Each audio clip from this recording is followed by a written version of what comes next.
अस्सलाम वालेकुम everyone, this is D3 8th edition और chapter number 6 graphs of functions and graphical solution exercise 6A हम इसकी कर रहे हैं। और ये है हमारे पास क्वेश्चन नंबर 2A में 1 इसका शायद मैं करवा चुका हूँ, गालिबन यस ऑब्वियसली करवा चुका हूँ। इसमें कहते हैं sketch the graphs of the following y is equal to 64 minus X cube. देखें, अगर हमारे पास क्वाड्रेटिक फंक्शन होता है तो उसका पैराबोला बनता है इस तरह का, ठीक है। और अगर हमारे पास एक्स स्क्वायर नेगेटिव होता है तो उसका इस तरह से पैराबोला बनता है अपसाइड डाउन। इसी तरह से अगर हमारे पास क्यूब होता है और ये पॉजिटिव होता है तो ये इंक्रीजिंग होता है इस तरह से, ठीक है, यहाँ से ये इंक्रीज़ हो रहा होता है। और अगर एक्स क्यूब हमारे पास नेगेटिव होता है तो ये इस तरह से डिक्रीज़ होता हुआ यूँ आता है, ठीक है। इस चीज़ का हमने थोड़ा सा फोकस करना होता है। अगर हम ऑप्शन नंबर ए की बात करते हैं, उसमें कह रहे हैं y is equals to, sketching है तो हम पेज चेंज कर देते हैं, ठीक है। स्केचिंग के अंदर हमें इतनी ज़्यादा ज़रूरत नहीं होती है 64 ग्राफ की। 64 माइनस एक्स क्यूब, सबसे पहले तो ये ग्राफ कुछ इस तरह से बनेगा, ठीक है। अच्छा, अब हमें इसमें 2-3 चीज़ें सेलेक्ट करनी होती हैं। पहली चीज़ तो ये है कि आप सबसे पहले लिखें कि जब आपका x 0 हो जाएगा, ठीक है, व्हेन, ये हमेशा करना है, when x is equals to 0, तो y is equals to 64 minus 0 का क्यूब 0 हो जाएगा तो ये हो जाएगा 64, ठीक है। तो मैं पॉइंट्स यहाँ साइड में लिख रहा हूँ, y और x और y के पॉइंट्स। जब मैंने x 0 रखा तो मेरा y आ गया है 64, ठीक है। अब आप रखेंगे when y is equals to 0, ठीक है। When y is equals to 0 तो इक्वेशन है हमारे पास y is equals to 64 minus X cube, y की जगह 0 रख दिया, 64 माइनस एक्स क्यूब।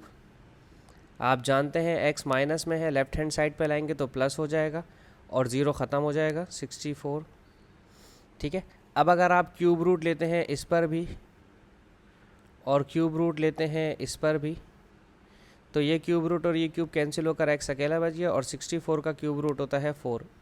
तो एक और पॉइंट यहाँ पर लिख देते हैं x और y का, इसे x1 y1 कह दें और दूसरे वाले को x2 y2 कह दें। तो जब आपने y को 0 रखा तो x आपका 4 आ रहा है, ठीक है। तो अब इसका जो ग्राफ बनेगा वो कुछ इस तरह से बनना चाहिए।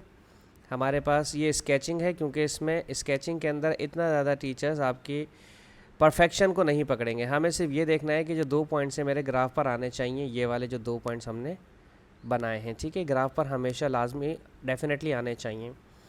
x 0 और y 64, मैं सपोज़ कर लेता हूँ कि मेरा 64 है यहाँ पर, ठीक है, चाहिए, और 4 मेरा 4 मैं सपोज़ कर लेता हूँ यहाँ पर। और चूंकि मेरा x नेगेटिव है तो इसने यूँ करके यूँ आना है, ठीक है। तो यहाँ 64 से होता हुआ ये ऐसे 4 के पास चला जाएगा, ठीक है, सही है। ये आपका कर्व इस तरह से बन गया, स्केचिंग है ये। आप रफली स्केचिंग कर सकते हैं। एक चीज़ मैं हमेशा भूल जाता हूँ, प्लीज़ मुझे याद दिलाते भी रहिएगा कमेंट सेक्शन में, या ख़ुद भी याद रखिएगा, जब भी आप कर्व बनाएं उस कर्व के ऊपर प्लीज़ खुदारा उसकी इक्वेशन लाजमी लिखें। चूँकि मैं अपने टाइम पे ये गलती करता रहा, अपने टीचर से डांट खाता रहा, और आज भी वही गलती करता हूँ कि मैं लाइन के ऊपर इक्वेशन लिखना भूल जाता हूँ, ठीक है। आप ये गलती ना कीजिएगा प्लीज़, क्योंकि मल्टीपल जब इक्वेशंस आती हैं फिर उसमें बहुत प्रॉब्लम होती है, ढूंढते रहो फिर कि कौन सी इक्वेशन किसकी है। अब option B, y is equals to 8 plus x cube.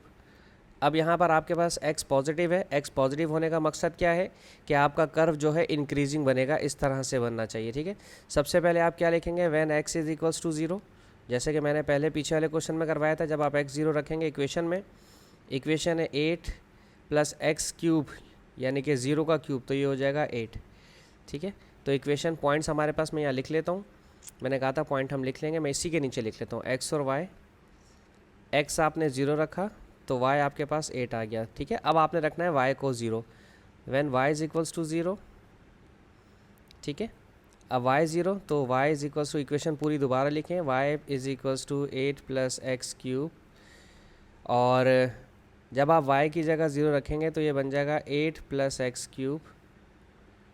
फिर अब आप अगर इस 8 को यहाँ भेजें तो ये -8 हो जाएगा, और एक्स क्यूब, और एक्स क्यूब अरेंज कर लें आप इसको, एक्स क्यूब को यहाँ ले आएँ और -8 को यहाँ ले जाएँ, फ्लिप कर दें आप अपनी इक्वेशन को, ठीक है, सही है। सिर्फ फ्लिप किया है मैंने, कोई चीज़ राइट हैंड साइड और लेफ्ट हैंड साइड पे नहीं भेजी, ठीक है।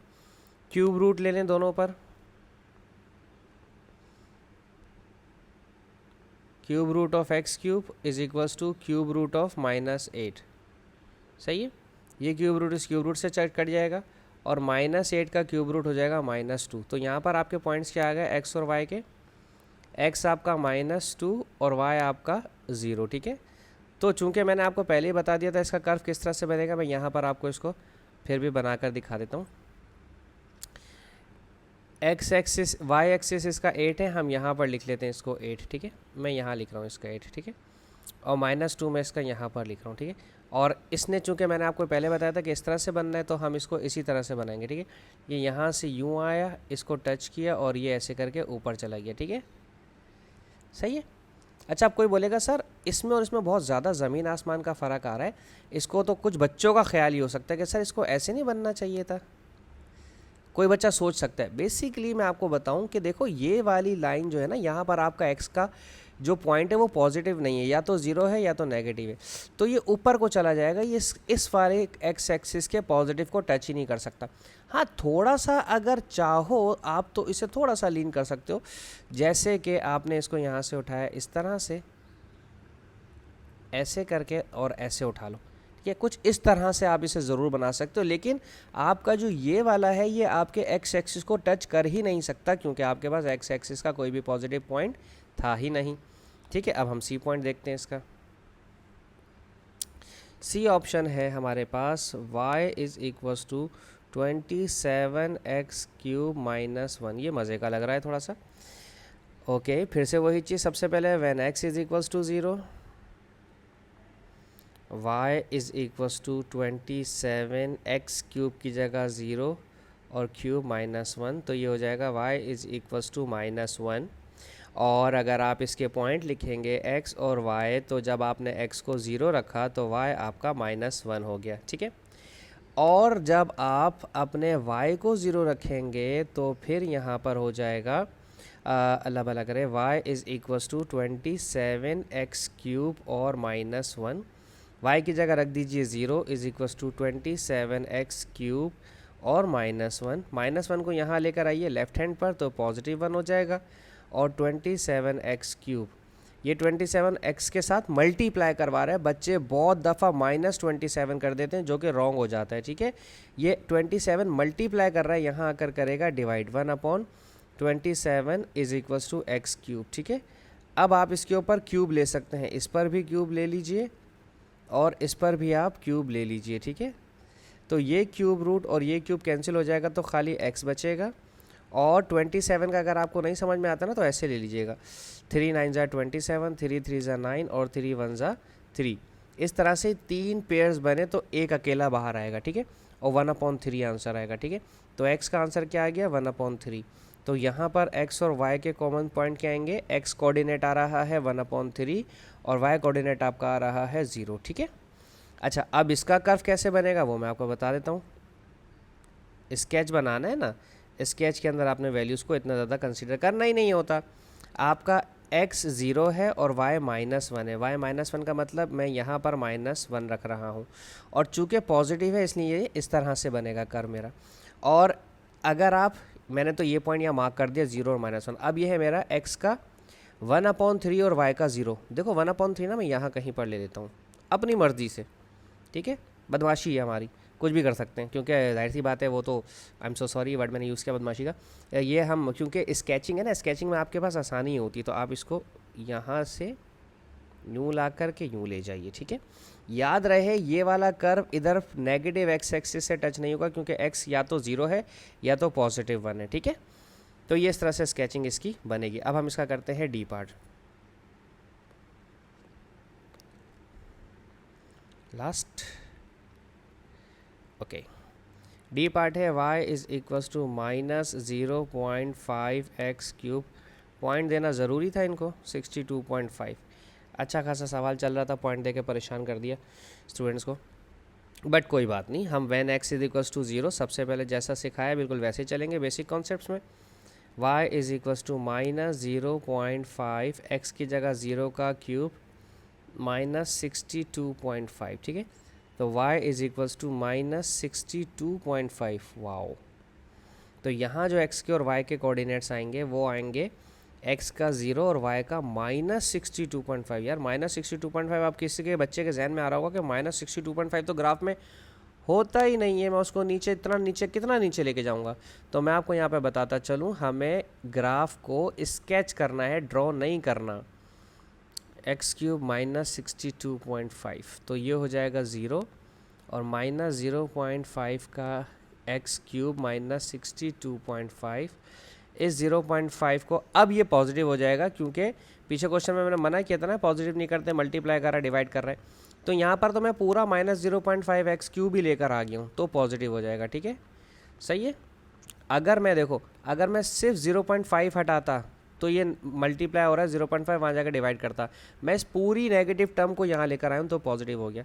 अब इस 0.5 को जो कि अब मल्टीप्लाई कर रहा है वहाँ जाकर करेगा डिवाइड, -62.5 और डिवाइडेड बाय 0.5, पॉइंट से पॉइंट का कटना तय है। फिर भी मैं कैलकुलेटर का इस्तेमाल कर लेता हूँ, मैनुअली भी हो जाना है इसने। डिवाइडेड बाय 0.5 ये आ रहा है 125, -125। अब देखो बच्चों, इसका x नेगेटिव है, नेगेटिव का मतलब ये है कि कर्व कुछ इस तरह से बनना चाहिए। ठीक है, और जो पॉइंट्स आए हैं मेरे पास x के और y के, x का आया है -125 यानी कि लेफ्ट हैंड साइड पे, और ये है 0। तो इसकी जो स्केचिंग होनी चाहिए वो कुछ इस तरह से होगी। मुझे लेफ्ट हैंड साइड पे चाहिए -125, मैंने यहाँ लिख दिया x पे -125, जो कि मुझे यहाँ पे नज़र आ रहा था। ठीक है, ये x एक्सिस पर था और ये मेरा y एक्सिस पर है -62.5। ठीक है, तो मैं -62.5 यहाँ कहीं पर मार्क कर रहा हूँ, -62.5। ठीक है, कर्व मैं आपको पहले बता चुका हूँ कि इस तरह से होना चाहिए, तो हम इस कर्व को इस तरह से बनाएंगे, कुछ यहाँ से लेकर आएंगे, इस तरह से ऊपर से लेकर आएंगे और इस 62.5 से टच करते हुए इसको हम नीचे की तरफ ले जाएंगे इस तरह से। सही है, अब आप इसको थोड़ा सा अपना तिरछा विरछा जैसे भी चाहे इस तरह से भी बना सकते हैं, कुछ टीचर्स को ऐसे भी बनाते हैं, इट डजेंट मैटर। स्केचिंग है तो स्केचिंग की तरह से कीजिए। ठीक है जी, होप सो मैं आपको सवाल समझाने में कामयाब रहा हूँ। Thank you so much for watching my channel. अल्लाह हाफ़िज़।